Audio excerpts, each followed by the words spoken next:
Bonsoir. Ce soir, c'est Mamé qui raconte l'histoire du cheval enchanté. Le roi de Perse recevait chaque premier jour de l'an tous ceux qui voulaient le voir. Une année, un vieil Indien lui présenta un cheval volant mécanique, pouvant transporter son cavalier au bout du monde. Firouz, fils du roi, bondit en selle pour essayer le cheval et s'envola. « Misérable !» s'écria le roi. « Tu n'as pas expliqué à mon fils comment faire pour revenir !» Et il jeta l'inventeur en prison. Le prince, survolant monts et vallées sur sa monture, vit un splendide palais et se posa non loin. La nuit venue, il s'approcha, et par une fenêtre il vit une ravissante jeune fille endormie que la brise réveilla.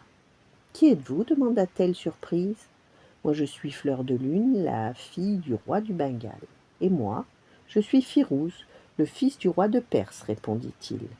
Vous semblez épuisé, dit la princesse. Restez ici vous reposer.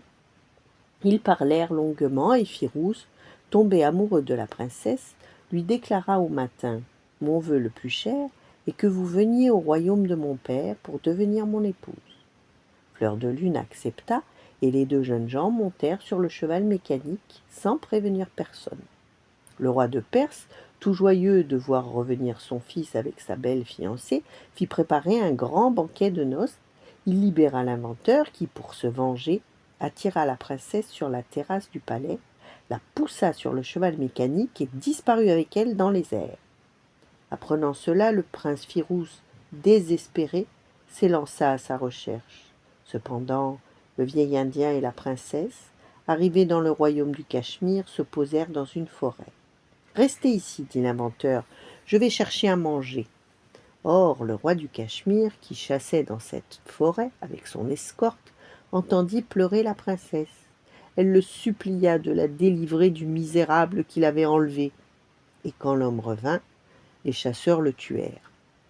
Le roi invita la belle princesse au palais et y fit aussi porter le cheval mécanique. Il donna pour Fleur de Lune de grandes fêtes et voulut l'épouser, mais elle ne pensait qu'au prince Firouz. Alors le roi menaça de la garder prisonnière si elle le refusait comme mari. La princesse finit donc d'être gravement malade, et aucun des médecins appelés ne put la guérir. Entre-temps, le prince Firouz, arrivé dans le pays, entendit parler de la malheureuse princesse.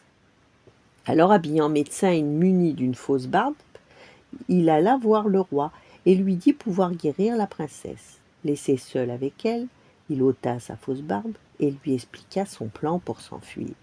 Puis, Firouz dit au roi « Le cheval a jeté un sort à la princesse. Qu'on le porte sur la grande place et qu'on y dresse un bûcher. Je brûlerai le cheval pour briser le maléfice, et la princesse sera guérie. » Le roi exécuta les ordres, et Firouz alluma le bûcher, avant d'y lancer de la poudre noire en prononçant des paroles magiques. Il fit vite monter la princesse sur le cheval. Le roi du Cachemire, stupéfait, vit le cheval mécanique s'élever au-dessus de la fumée, emportant Firouz et Fleur de Lune vers la liberté et le bonheur. Voilà, bonne nuit, faites de beaux rêves, et à demain.